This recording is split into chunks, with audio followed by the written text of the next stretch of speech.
대한민국 민주화의 출발점 2.28 민주운동이 64주년을 맞았습니다. 정부와 대구시 2.28 기념사업회는 기념식을 갖고 64년 전 불의와 압제의 항거에 떨쳐 일어난 대구 학생들의 숭고한 정신을 기렸습니다.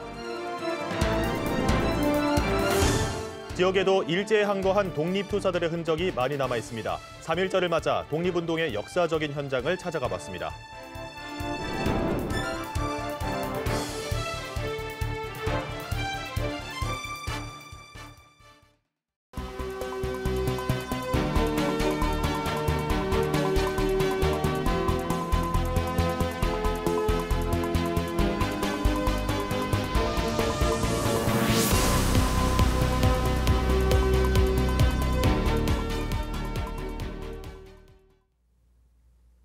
시청자 여러분 안녕하십니까? BTV 대구 뉴스입니다. 첫 소식입니다.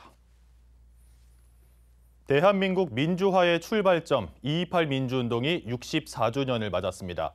정부와 대구시 2.28 기념사업회는 2.28 민주운동 기념일을 맞아 대구문화예술회관에서 기념식을 갖고 64년 전 불의와 압제의 항거에 떨쳐 일어난 대구 학생들의 숭고한 정신을 기렸습니다. 우성문 기자의 보도입니다. 64년 전 독재와 불의의 항거에 떨쳐 일어난 대구의 고등학생들. 자유당 정권이 야당의 선거 유세에 학생들이 가지 못하도록 대구 시내 8개 고등학교에 일요 등교를 지시하자 단호히 저항하며 자유와 민주주의를 외쳤던 2.28 민주운동의 주역들입니다. 2.28 민주운동은 학생들뿐만 아니라 시민들의 지지를 받으며 전국적으로 퍼져나가 3.8 민주의거, 3.15 의거, 4.19 혁명의 도화선이 된 대한민국 최초의 민주화 운동이기도 합니다. 제64주년 2.28 민주운동 기념식이 동방의 밝은 빛이 되리라라는 주제로 대구문화예술회관에서 열렸습니다. 한덕수 국무총리를 비롯해 홍준표 대구시장과 강기정 광주시장, 2.28 민주운동 참여 주역과 2.28 참가 8개 학교 재학생들도 기념식과 2.28 민주운동 기념탑 참배에 참석했습니다. 한덕수 국무총리는 기념사를 통해 2.28 민주운동은 대한민국 자유민주주의의 출발점이라며 영호남 상생화합과 국토균형 발전으로 이어질 수 있도록 정부 차원에서 돕겠다고 했습니다. 달빛철도는 장차 대구, 경북, 통합, 신공항과 연계되어 남부 지역의 거대 경제권을 형성하고 국토의 균형 발전을 이루는 중요한 기반이 될 것입니다. 2.28 민주운동이 우리나라 민주화의 초석이 되었듯이 달빛철도가 대한민국 상생 발전의 새로운 분수령이 되기를. 제64주년 2.28 민주운동 기념일을 맞아 대구문화예술회관에서는 2.28 민주운동 기념 특별 사진전도 함께 열리고 있습니다. BTV 뉴스 우성문입니다. 이번 주 금요일은 3월 1일 3.1절입니다. 우리나라가 식민 통치에 항거하고 독립의사를 세계에 알린 날을 기념하는 날이죠. 3.1절을 앞두고 지역을 대표하는 항일운동의 역사적 현장을 천혜열 기자가 짚어봤습니다. 독립을 위한 26분의 뜻을 추앙하고 이상호 단장을 비롯해 순국하신 4분의 명복을 기원합니다. 달서구 상인동 태극단 학생 독립운동 기념공원에는 1942년 일제강점기 당시 지금의 대구 상원고등학교 학생들로 구성된 태극단의 학생 독립운동을 기리기 위한 기념탑이 있습니다. 태극단은 대구 공립상업학교 이상호 학생의 주도로 26명이 조선 독립의 당위성을 설명하고 민족 해방을 목적으로 비밀리에 조직한 무장 독립단체입니다. 반세기 이후 이 학교 후배들이 선배들의 숭고한 애국 애족 정신을 기리기 위해 2003년 조성한 기념탑이지만 안타깝게도 이를 알고 있는 사람들은 많지 않습니다. 일제 말기의 유일한 학생 독립으로 결사 동기가 뚜렷하고 행동 강령이 원대해 어떠한 학생 독립 운동보다 체계적이며 역사적 의의가 크므로 다순한 학생 운동의 차원을 넘어서는 항일 운동입니다. 중구에 있는 3.1 만세운동길은 대구에서 3.1절 하면 가장 먼저 떠오르는 곳 중에 한 곳입니다. 계단 수가 총 90개라서 90계단으로 불리기도 하는데 여기 벽면에는 태극기와 함께 대구에서 일어난 독립운동에 대한 내용들이 사진과 함께 전시돼 있어 그날의 기억을 생생하게 느낄 수 있습니다. 3.1 만세운동길은 1919년 3월 8일 대구 학생들이 일본 순사들의 감시를 피해 만세운동 장소로 달려가던 그 계단을 그대로 보존해 놓은 역사적인 현장입니다. 현재 개성고등학교, 신명고등학교, 경북고등학교 학생뿐만 아니라 서문시장 상인들까지 이 계단을 지나 만세운동 현장으로 뛰어나갔다고 전해집니다. 당시에 남학생들은 이제 장사꾼으로 변장을 하고 여학생들은 냇가에 빨래를 하러 가는 것처럼 변장을 해서 지나간 길이기도 하고요. 다가오는 3월 1일은 1919년 3.1운동이 일어난 지 105주년이 되는 날입니다. 조선의 독립을 위해 몸을 바친 독립투사들의 드높은 기계와 숭고한 애국심을 다시 한번 가슴에 새겨야 할 때입니다. BTV 뉴스 천혜열입니다.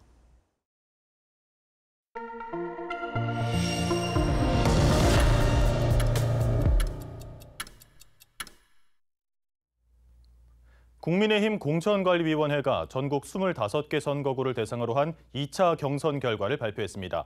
대구에서는 서구를 비롯한 5개 선거구가 대상이었는데 달서 병을 제외하고는 모두 현역 의원이 공천을 받았습니다. 중남구 선거구는 결선 투표가 결정됐습니다. 김민재 기자가 보도합니다. 국민의힘 2차 경선 지역 중 대구는 서구와 중남구, 달서 병과 북구 갑, 수성갑 이렇게 5곳이 포함됐습니다. 이 5개 선거구 중에서 현역 의원은 모두 3명이 본선행을 확정지었습니다. 중남구 선거구는 과반 득표자가 없어 현역인 임병헌 의원과 도태우 예비 후보 간 결선 투표로 정해지게 됐습니다. 3자 대결로 경선에서 맞붙은 서구는 현역 의원인 김상훈 의원이 승리했습니다. 공천 룰에 따라 감점을 받았지만 큰 영향을 주진 못했습니다. 김상훈 의원은 중진 희생론을 넘어 4선에 도전하게 됐습니다. 대구 달서구 병 선거구는 유일하게 현역 의원이 고배를 마셨습니다. 전직 대구시장과 현역 의원이 맞붙어 주목을 받았던 대구 달서구 병은 권영진 전 시장이 최종 공천을 받았습니다. 권영진 전 시장은 지난 2012년 서울 노원을 당선에 이어 12년 만에 다시 국회 입성을 위한 본선에 진출했습니다. 1대1 대결을 펼친 수성갑 선거구는 현역 의원인 주호영 의원이 승리했습니다. 주 의원은 6선 도전을 확정지었습니다. 3자 대결로 치러진 북구을 선거구 역시 현역인 김승수 의원이 본선행을 확정지었습니다. 김 의원은 재선에 도전합니다. 경선으로 치러진 5개 선거구에서 현역 의원은 1명을 제외하고 모두 살아남았습니다. 아직 국민의힘 공천 절차가 진행되지 않은 곳은 달서갑과 동구갑 등 모두 4곳입니다. 이 중에서 수성을은 3차 경선 지역으로 분류됐지만 나머지 3곳은 아직 보류 중입니다. 이들 지역구에서 현역 의원 컷오프나 후보 재배치 또는 전략 공천 등이 나올 가능성도 제기되고 있습니다. BTV 뉴스 김민재입니다. 대구에서는 4월 12일 총선과 함께 구의원 2명을 뽑는 보궐선거도 동시에 치러집니다. 주소지를 옮겼다가 의원직을 상실해 공석이 된 곳입니다. 김민재 기자가 보도합니다. 4월 10일 총선과 함께 보궐선거가 치러지는 선거구는 대구 중구 가 선거구와 수성구 라 선거구입니다. 두 곳 모두 구의원이 주소지를 지역구 밖으로 옮겼다가 의원직을 상실한 곳입니다. 중구 가 선거구는 더불어민주당, 수성구 라 선거구는 국민의힘 소속 의원이었습니다. 중구 가 선거구는 동인동과 삼덕동, 성내 1동과 대봉 1, 2동, 그리고 남산 1동입니다. 수성구 라 선거구는 고산 1, 2, 3동입니다. 국민의힘 대구시당 공천관리위원회는 수성구 라 선거구의 후보자를 공천하지 않기로 했습니다. 주소지 이전으로 의원직을 잃은 배광호 전 의원을 공천한 책임을 지기 위해서입니다. 저희 당에 이제 귀책 사유가 있는 지역은 무공천하기로 그렇게 결정을 하셨습니다. 그래서 저희 시당에서도 중앙당 방침에 따라서 이번 수성구는 무공천하기로 그렇게 결정을 내렸습니다. 귀책 사유가 이제 저희로 인해서 발생했기 때문에 대신 중구 가 선거구는 후보를 내기로 하고 오는 4일부터 이틀간 후보자 공모를 진행하기로 했습니다. 더불어민주당 대구시당은 수성구 라 선거구에 전하익 후보를 공천했습니다. 다만 주소지 이전으로 의원직을 잃은 이경숙 전 의원을 공천한 책임을 지고 중구 가 선거구는 후보를 내지 않기로 했습니다. 중구는 우리 민주당의 귀책 사유이기 때문에 저희들은 안 내기로 결정을 했고요. 수성구는 수성 라 선거구, 고산 1, 2, 3동 시지입니다. 시지는 지금 현재 후보가 예비 후보를 등록하고 활동을 하고 있습니다. 보궐선거는 국회의원 선거 일정과 모두 같습니다. 하지만 보궐선거는 총선에 가려져 유권자들의 관심이 적은 데다 후보 이름조차 모를 가능성이 높아 깜깜이 선거가 되지 않을까 하는 우려의 목소리도 나오고 있습니다. BTV 뉴스 김민재입니다. 이번 총선 후보들의 윤곽이 속속 드러나고 있습니다. 당내 공천 문턱을 넘지 못한 후보들도 많은데요. 공천에서 탈락한 이후에도 선거 현수막을 떼지 않는 경우가 많아 유권자들의 혼란을 가중시키고 있습니다. 송용환 기자의 보도입니다. 40여일 앞으로 다가온 22대 총선. 정당별로 경선을 실시하거나 단수 공천을 통해 속속 후보를 결정하고 있습니다. 반면 경선에 오르지 못하고 선거운동을 멈춘 후보들도 많습니다. 건물 외벽에 걸린 한 예비후보의 현수막. 멀리서도 한눈에 보일 정도로 큽니다. 경선에서 탈락한 지 일주일이 훌쩍 지났지만 여전히 현수막을 떼지 않고 있습니다. 이번 선거가 아니더라도 본인을 알릴 수 있는 좋은 기회이기 때문입니다. 불법은 아니지만 당내 경선 상황을 알리 없는 유권자들은 혼란스럽습니다. 저도 이 길 좀 자주 다니면서 봤는데 당연히 후보라고 생각하고 그냥 무심코 지나치는데 나중에 갔는데 없으면 좀 당황스러울 것 같긴 해요. 가면 안 되지. 떼야지. 딱 바꿔야지. 선관위 홈페이지도 마찬가지입니다. 각 정당에서 컷오프된 지 오래지만 스스로 사퇴하지 않으면 예비후보 자격은 유지됩니다. 유권자들의 혼란에 막기 위해 예비후보자 제도의 개선이 필요해 보입니다. BTV 뉴스 송용환입니다.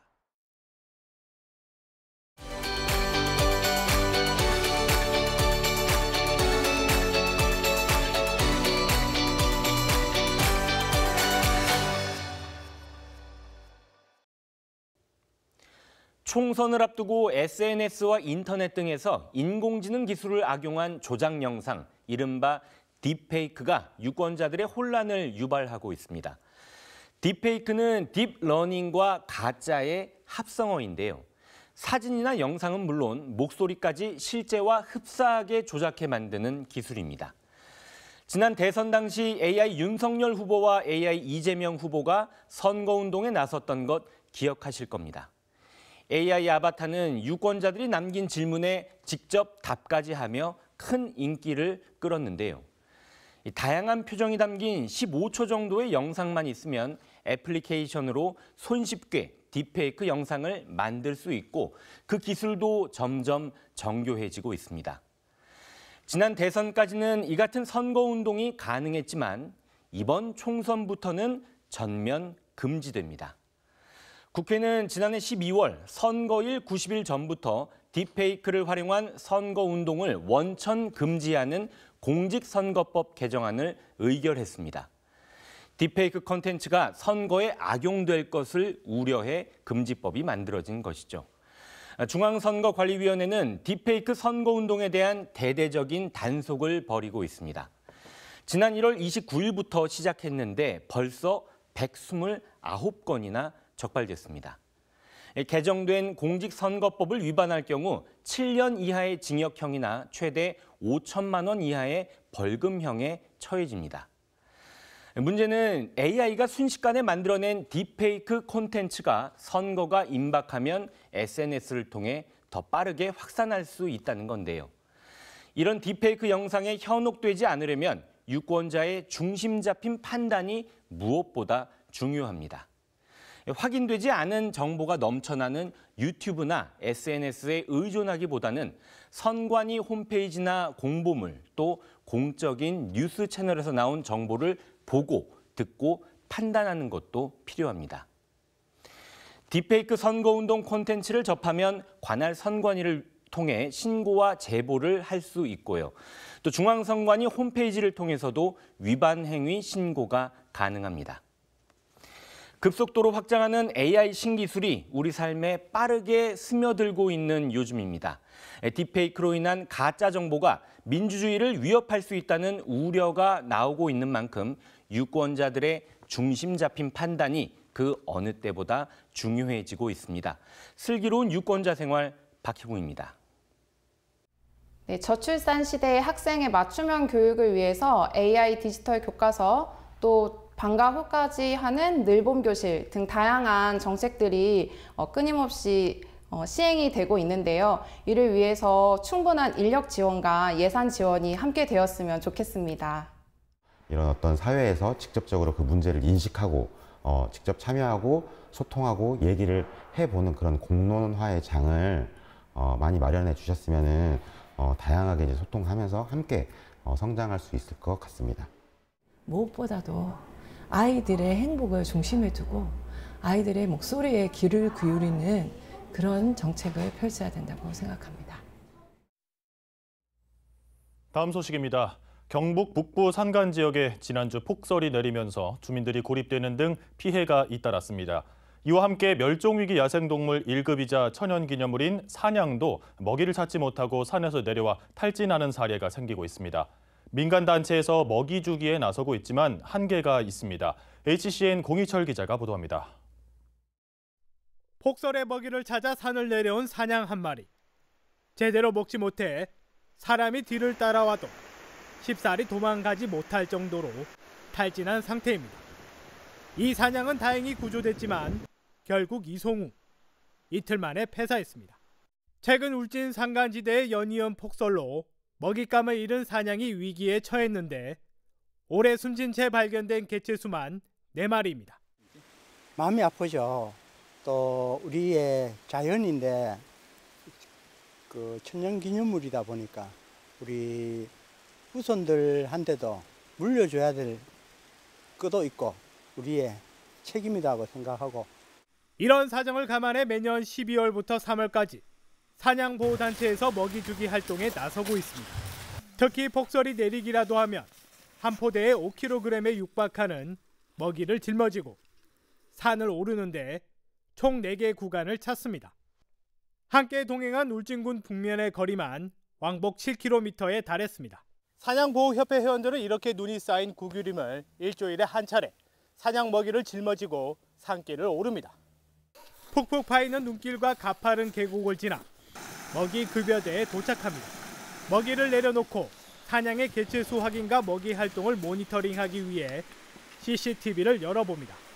겨울철 먹이 주기뿐 아니라 사냥들의 건강 상태도 함께 확인하기 위해서입니다. 겨울에는 이렇게 지금 먹을 게 없어요. 산들이 특히나 이런 데 고산대 이런 데는 먹을 게 없다 보니까 얘들이 뭐 사냥 밑으로까지 내려오고 민가에도 내려오고 막 이러거든요. 그래서 그런 걸 방지하기 위해서라도 저희가 겨울에 이렇게 힘들게 들고 와서 보호단체의 노력에도 올겨울 사냥 사체는 더욱 늘어날 걸로 예상됩니다.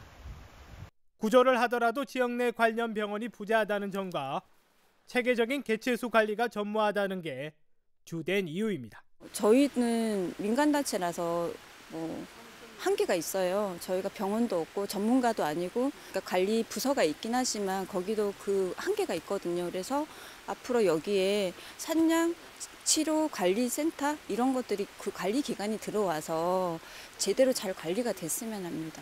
지난 2019년 실태조사에서 울진 지역에 서식하는 것으로 확인된 사냥 개체수는 120여 마리. 기상재난의 위력이 더해지면서 멸종위기종의 경우 더 큰 시련을 맞고 있습니다. HCN 뉴스 공희철입니다. 우리나라의 오래된 요리책이죠. 16세기와 17세기에 쓰여진 조리서 수은잡방과 음식 디미방의 기록유산적 가치를 조명하는 학술대회가 안동에서 열렸습니다.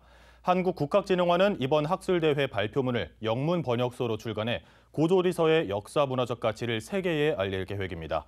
엘젤로TV 이하영 기자입니다. 지난 2021년 보물로 지정된 수은잡방입니다.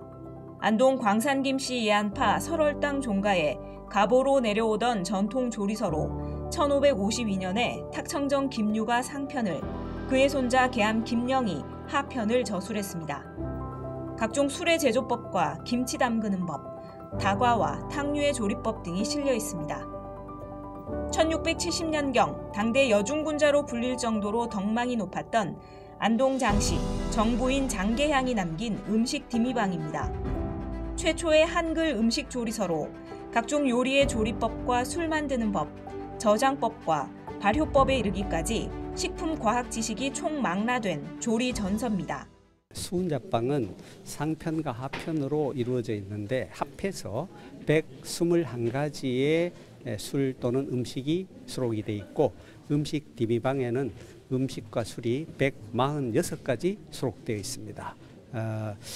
음식 디미방은 우리나라 최초의 체계적인 한글 조리서다라고 평가될 수 있고 수은잡방은 전문이 온전하게 남아있는 우리나라에서 가장 오래된 조리서다라고 평가할 수 있습니다. 한국국학진흥원이 수은잡방과 음식 디미방의 기록 유산적 가치를 조명하는 학술대회를 개최했습니다. 이번 학술대회는 두 고조리서의 유네스코 세계 기록유산 등재를 위한 학술적 토대를 다지기 위해 마련됐습니다. 연대가 확실하고 또 저자가 확실하고 또 거기에 담겨있는 내용이 이 지역 당시의 한국 음식의 어떤 진면목을 담고 있습니다. 그런 점으로 보면은 기록유산으로서의 가치는 분명하다 이렇게 말씀드릴 수 있습니다. 국학진흥원은 이번 학술대회 발표문을 영문 번역서로 출간해 유네스코 관련 기관에 배포하는 등 세계인의 입맛을 사로잡은 K푸드의 근원과 정체성을 세계에 알려나가겠다고 밝혔습니다. 헬로티비 뉴스 이하영입니다.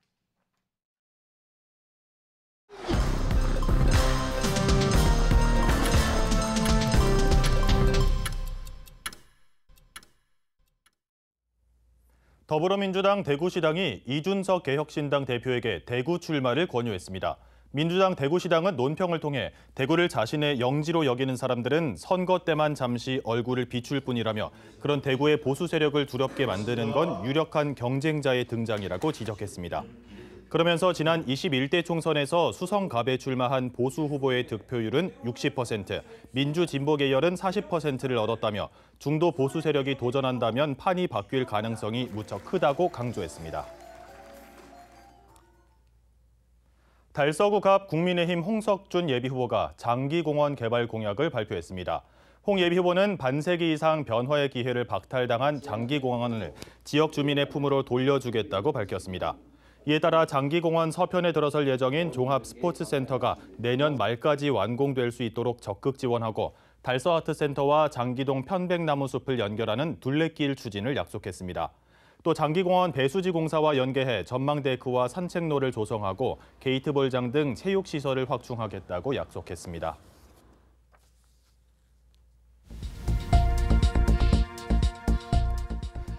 중구청이 청년정책위원회를 열고 54억 원 규모의 일자리 창업과 주거생활 안정 등 4개 분야 17개 사업을 수립했습니다. 지난해 말 기준 중구의 청년 인구는 2만 7천여 명으로 전체 인구의 31%를 차지하고 있습니다.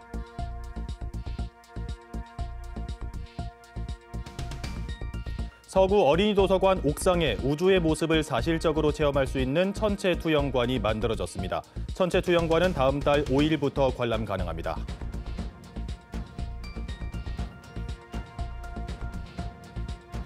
달성군이 주민참여 예산 재원 사업을 공모합니다. 일상생활 속 불편사항 해소를 위한 사업이나 주민의 삶의 질 향상을 위한 사업이 있다면 다음 달 26일까지 신청하면 됩니다.